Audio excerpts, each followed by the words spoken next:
Olá, queridos companheiros de jornada, amados irmãos, estamos aqui para mais um vídeo. Antes de começarmos o nosso vídeo, gostaria de pedir a vocês se inscreverem lá no canal, tocarem o sininho se gostaram, para que possamos continuar fazendo esses vídeos. Agradeço a todos vocês. E hoje nós vamos continuando na parte mediúnica a teoria das manifestações físicas. Demonstrada pelo raciocínio e pelos fatos, a existência dos espíritos, assim como a possibilidade de agirem sobre a matéria, devemos agora saber como se efetua essa operação e como eles agem para mover as mesas e outros corpos inertes. Está lá no Livro dos Médiuns, na segunda parte, no capítulo 4, no item 72. Quando se conhecem a natureza dos espíritos, as propriedades semimateriais do perispírito, a ação mecânica que podem exercer sobre a matéria, a atuação deles nas aparições, como no caso das mãos fluídicas e até mesmo tangíveis que pegam objetos e os carregam. Fica sempre a pergunta: qual a necessidade de médiuns? O espírito não poderia agir sozinho? O espírito de São Luís explicou: o fluido universal é o próprio elemento universal. É o princípio elementar de todas as coisas. É a fonte que anima a matéria. Está lá no Livro dos Médiuns, no capítulo 4, no item 74, no parágrafo 6. O fluido elétrico é um dos seus elementos. Para encontrá-lo na sua simplicidade absoluta, seria preciso remontar aos espíritos puros. No mundo terreno, está modificado para formar todos os corpos físicos. O mais próximo dessa simplicidade é o fluido magnético animal. As teorias científicas, assim atuais no campo da fisiologia e da psicologia, tentam negar a existência do fluido magnético. A palavra fluido tornou-se uma heresia científica, podemos dizer assim. Mas o Espiritismo a conserva e já agora estamos vendo a sua volta ao campo científico sob outras formas, como as teorias físicas de campo, na dos elétrons, livres e assim por diante. É uma nota do nosso companheiro Herculano Pires, no item 74, no parágrafo 5. É do fluido do planeta em que vai reencarnar que o espírito tira os elementos para formar o seu perispírito. Por isso, apresenta uma espécie de condensação, que, de uma certa forma, o aproxima da matéria propriamente dita. Mas não possui todas as suas propriedades. Sua condensação é maior ou menor, segundo a natureza dos mundos. Lógico, isso faz parte. Combinando, portanto, uma porção do fluido universal com o fluido que se desprende do médium. Para esses efeitos, o espírito pode mover um copo sólido. Ele o envolve com matéria fluídica, dando-lhe uma vida factícia ou artificial. Assim, ele o atrai e o movimenta sob a influência do seu próprio fluido, emitido pela sua vontade.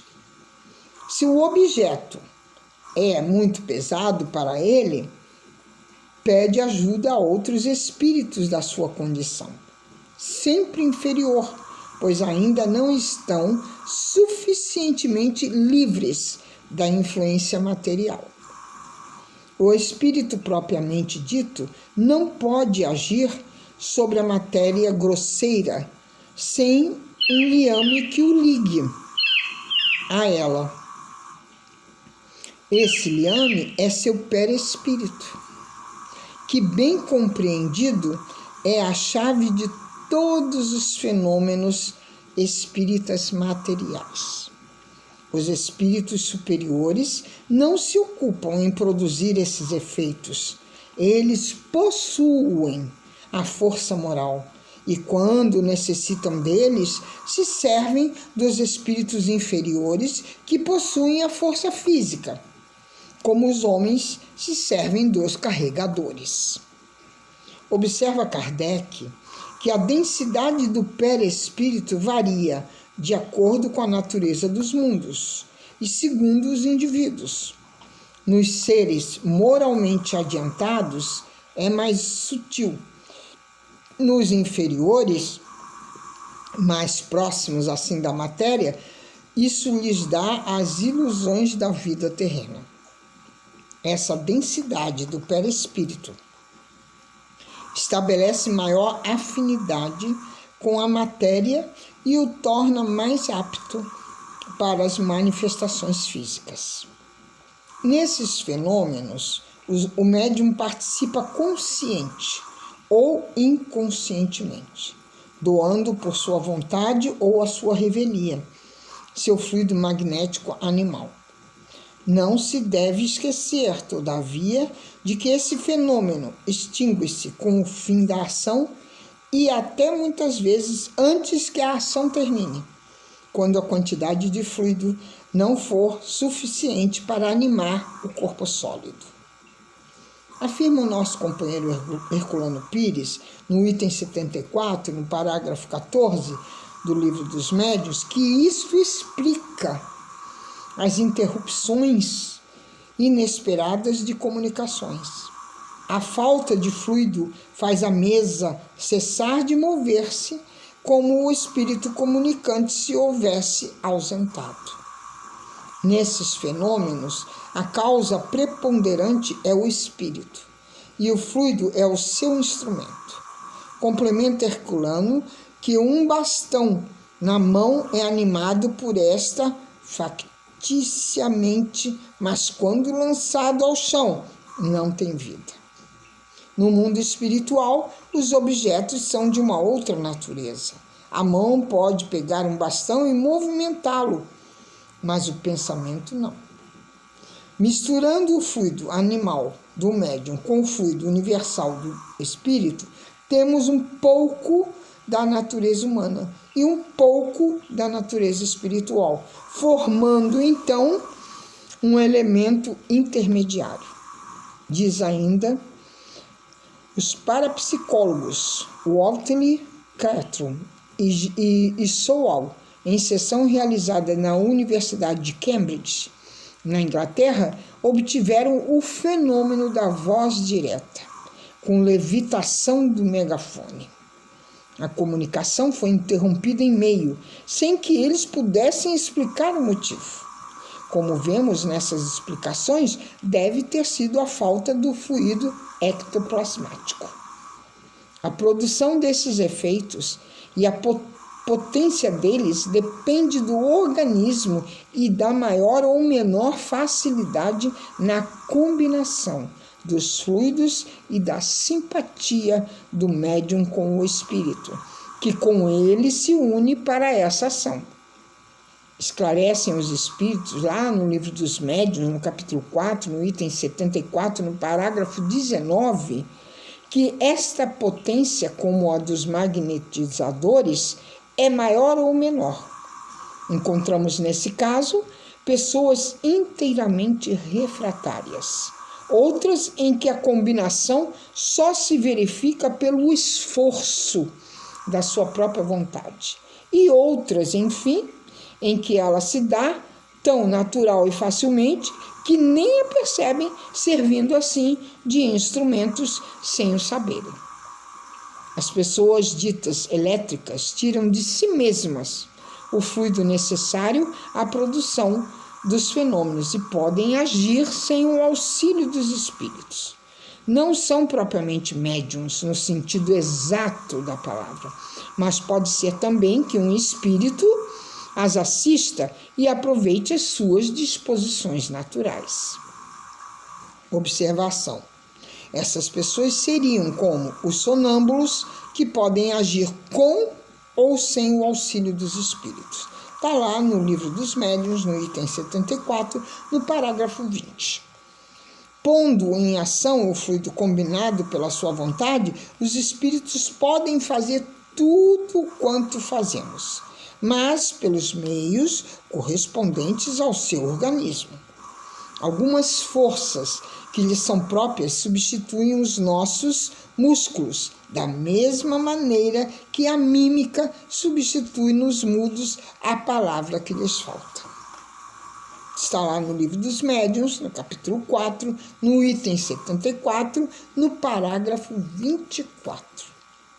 Certos espíritos não percebem a verdadeira causa dos efeitos que produzem, como um homem sem cultura não compreende a teoria dos sons que pronuncia. Fala Kardec, lá no Livro dos Espíritos, no item 75, que a emissão do fluido animalizado pode ser mais ou menos abundante e sua combinação mais ou menos fácil, e daí os médiuns mais ou menos poderosos. Mas essa emissão não é permanente, o que explica a intermitência da força.